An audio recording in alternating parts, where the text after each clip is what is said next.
Do you remember the story of Buddha's own enlightenment? That's basically the question he was asking on that final night. How did I get here? And he traced back all the events that led to that moment, which for him, of course, meant not only what he did that day and the day before, and the day before, and the week before, and the year before, but the lifetime before. In that life, I was such and such a person. I did such and such a thing. All those actions led to certain consequences, which lead to me being here, and the life before that, and the life before that. Tracing it back in specificity. Specificity is important. And the second watch of the night, he then thinks about everyone else. How did they get here? Where are they going? Where are they coming from? And he traces back, so-and-so was such and such a person in this life. They did these kinds of deeds. Those led to these. Those led to these. And so it took him 2 watches of the night to come up with this kind of formula. That actions lead to consequences, and people are where they are because of karma. But for him it was important, and it should be for us too, if we want to practice anything, not just to have a formula. The formula is easy, we can all say that. But to actually do the practice in specificity, to trace it out, to do the homework, to do the self-analysis. Only after he did that did he then enter the 3rd watch of the night, which would be a subject really for another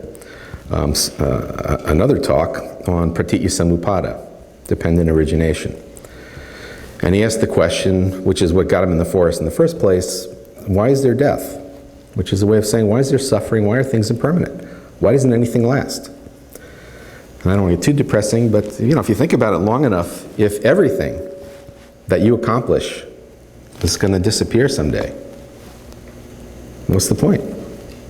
It's pretty depressing. If everything that's beautiful will fade, what's the point? And everything is impermanent.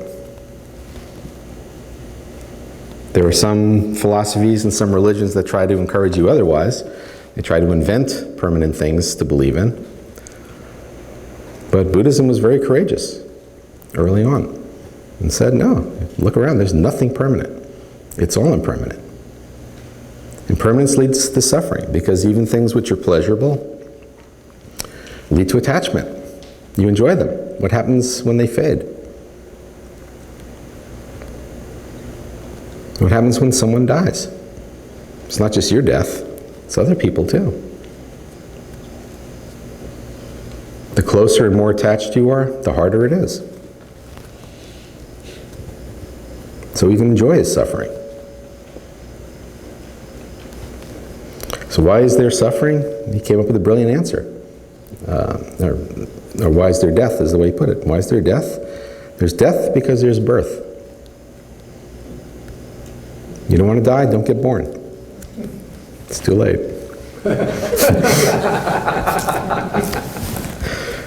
So, he thinks through this process and eventually comes up with, it's all based on ignorance. We don't understand what's going on. As I said, it would be a different lecture to go through all 12 links. That's karma. Once he figures that out, if you eliminate ignorance, eventually you eliminate birth and death. That's enlightenment. Now, just to emphasize or re-emphasize or underline the fact that it's about specifics. What one of the Pali texts in the Vinaya tells us is that after his enlightenment experience, he didn't go out and party and celebrate. He spent the next couple weeks sitting under another tree, going over those same 12 links over and over and over again, in specificity, drawing out their details, unpacking them, thinking about them this way, that way. And that's before he went out and taught and started being Buddha. That's after enlightenment. So before enlightenment, even more so. It's also a kind of hint about how those of you who are reading about Buddhist literature have to approach a lot of the material. A lot of the material becomes condensed models. They love to have lists. I'm sure most of you noticed that. They love lists. And the point of Buddhism is not to memorize as many lists as you can memorize before you die.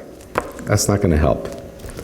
It's good for the memory, but that's not going to help. The idea is, how do you unpack the list? There's something going on there.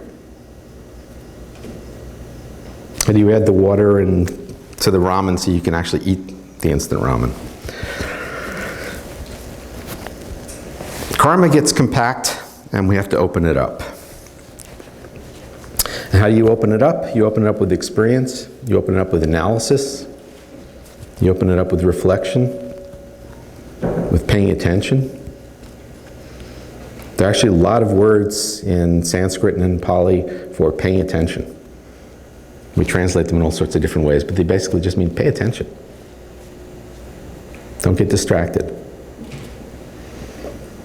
Before he sat down under the Bodhi tree, he made a vow to himself, is one of the ways they put it, but he made this determination: I'm not going to move from this spot. No distractions. We're all distracted. They put things in our ears, they play music. We're doing this all day.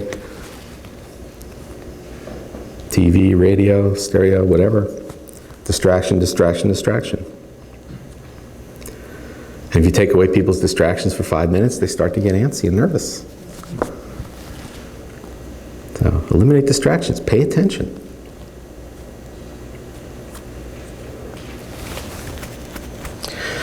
Why? Because what you do becomes habitual, becomes karmic. I heard that some of you heard a lecture already today on karma, so some of this might sound a little bit familiar. But karma is intentional action. And for the Buddhists, it differentiates them from some of the other Indian schools. For the Buddhists, intention is the important ingredient. And it's intentional action of body, speech, and mind. What you do with your body, your gestures. Speech includes not just what you say out loud, but pretty much anything to do with language. And mind is all sorts of thoughts. You have intentions, motives, motivations. That's what makes it karmic. That's what gives you responsibility for the action. Some Buddhists contrast that with kriya. Kriya is just bare action. There's no karmic consequence. If something happens in your vicinity completely unintentionally, you're not responsible for that, even if there are dire consequences. If you have an intention, even if you don't carry it out, then you have responsibility for that.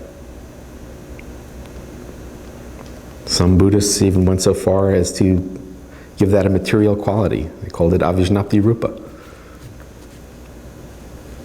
An intention that you don't actually physically carry out, that doesn't show itself. You still carry it around, you still got to pay karmic consequences.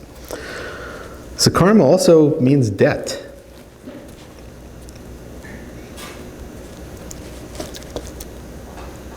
Some Buddhists talked about it as an aviparnasa, which sometimes is translated as something which is permanent or indelible, but is also taken by some people to mean an IOU.